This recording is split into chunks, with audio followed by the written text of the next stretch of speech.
In the heartland of America, the Miami River acts as a makeshift grave. A severed torso washes up on shore. The gruesome discovery leaves investigators with unanswered questions.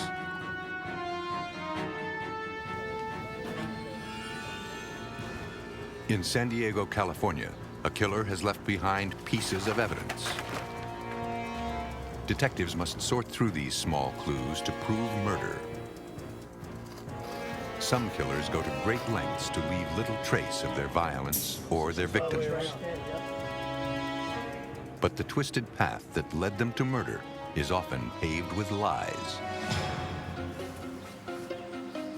Sometimes, those closest to us can be the most dangerous. Beneath a layer of trust can lie a hidden obsession.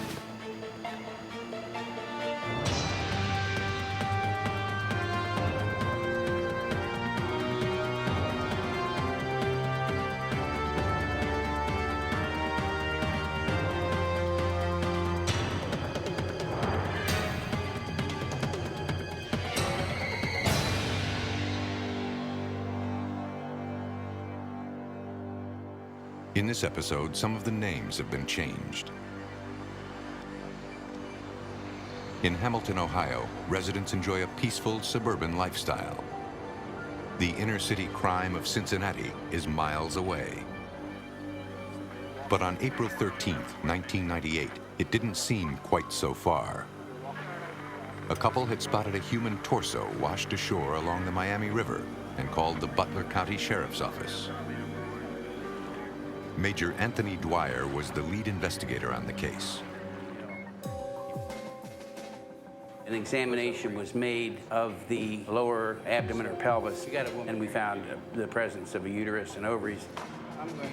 Obviously now the torso is a female. From there into the injuries on the arms, up in the chest. But Dr. Burkhart still did not know how she died.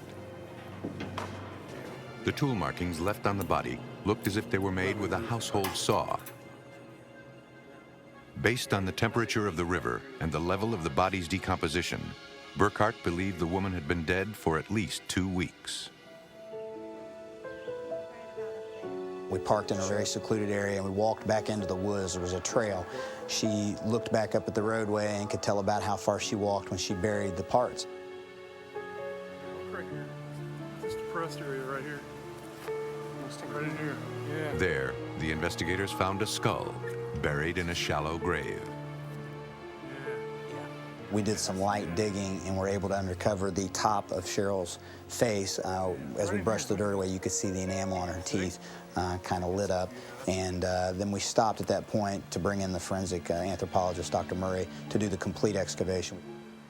Backed by a team of anthropologists and police officers, Dr. Elizabeth Murray excavated the rest of Cheryl Durkin's body.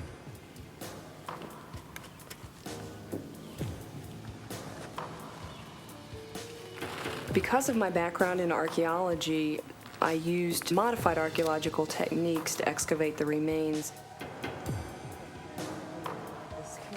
The shallow grave sites contained the head and neck, and also the right leg and both of the feet.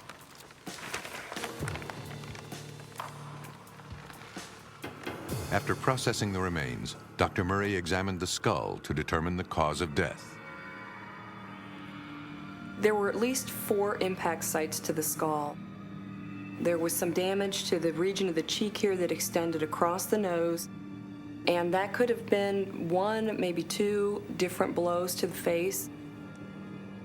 And there was a sharp margin here at the edge of the nose that looked like the weapon had some kind of an edge to it.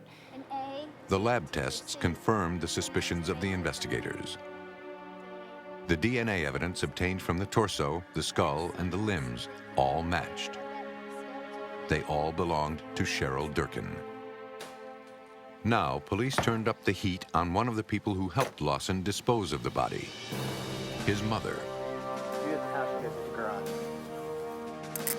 46-year-old Susan Abdow was arrested at her home on September 1st, 1998.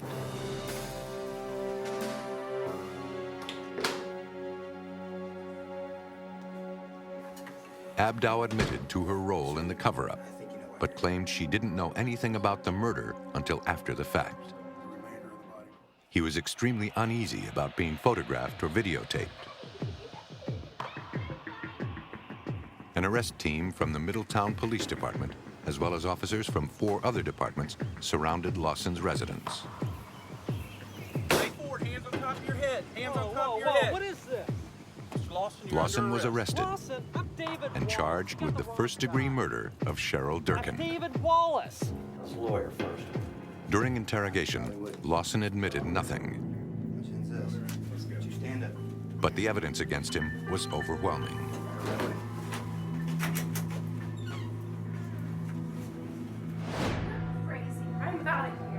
Based on the evidence, investigators believed that Cheryl had stayed the night at Lawson's house after he picked her up at the payphone.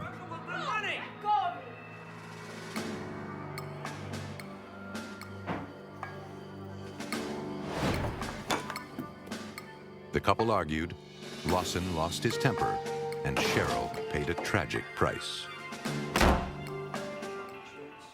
The investigators noticed an additional charge on the credit card. If you rented a machine, you had to get a credit card. The same person who purchased the bolt cutters also rented a carpet cleaner.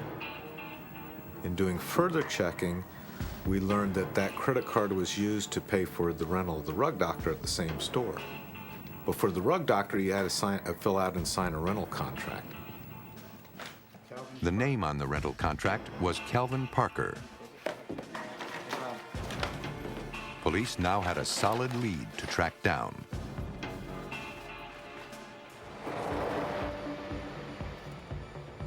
A few miles north of San Diego, in Carlsbad, California, 2 residents discovered something unusual on their daily walk. We were walking so we saw the trash can, so we walked a little close to it, and it... Although it was an ordinary trash can, the lid had been secured shut with duct tape. Stay right back here by the car, and I'm gonna go take a look at it, okay? The trash can emitted an unusually strong, foul odor.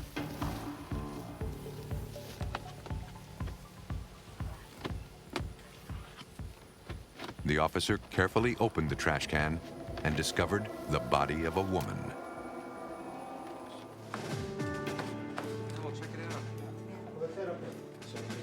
As news of the grisly homicide hit the streets, people came forward with information. One witness lived in an apartment facing the dumpster.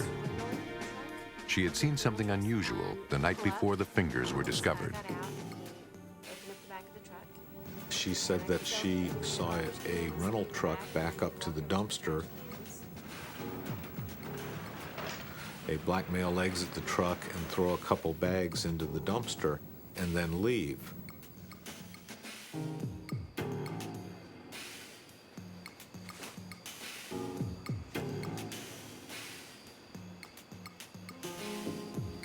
The witness also remembered seeing the man throw something into the bushes. The name on the rental contract was one they had heard before, Calvin Parker. Investigators confiscated the truck and took it to the impound lot. The chemical luminol revealed a circular bloodstain. Someone had been bleeding inside the truck, and police believed it was their victim. After a frustrating start, with nothing to go on but discarded fingertips, San Diego police now had enough evidence to arrest a suspect in the murder of a young woman. Although they now had a readable fingerprint, she was yet to be identified. Investigators had found a ring of blood in a vehicle rented by Calvin Parker, a man whose name came up early in the investigation. Both the blood and the flesh on the bolt cutters matched the victim's DNA. Police now had the direct evidence they needed to obtain a search warrant for Calvin Parker's apartment. Detective Bill Holmes led the team. We had enough information to believe that Calvin was responsible for it. Tom Washington compared the victim's right thumbprint obtained from the thumb found in the bushes to the thumbprint on Misty's identification card.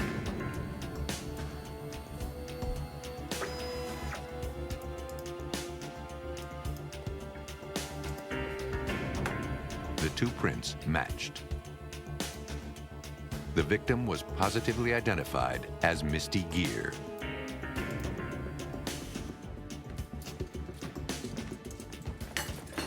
Investigators hoped those who knew Misty best would lead them straight to Parker. We have some questions about Misty Greer.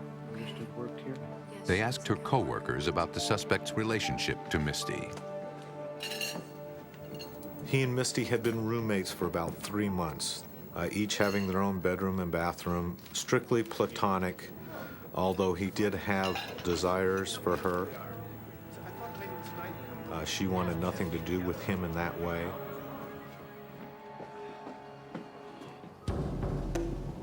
The apartment was still under 24-hour surveillance.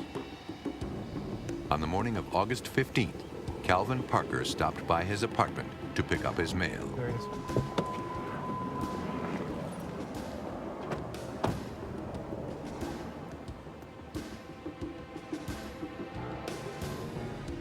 Hey, Calvin. You know why we're here? Yeah. Put your hands behind your head. Stay there. Put your hands behind your head. He was arrested and taken in for questioning. Investigators believe Calvin Parker was attracted to Misty. When she didn't return his affection, he grew dangerously obsessed and attacked her while she slept. He then dragged her body into the bathroom, where he cut off her fingertips to destroy her identity. On July 17, 2002, Calvin Parker was found guilty of first-degree murder and sentenced to death. Murderers will go to extreme lengths to avoid prosecution, destroying all traces of the crime and their victims. But even the most careful killers cannot anticipate the precision in which forensic science will unearth even the most hidden obsessions.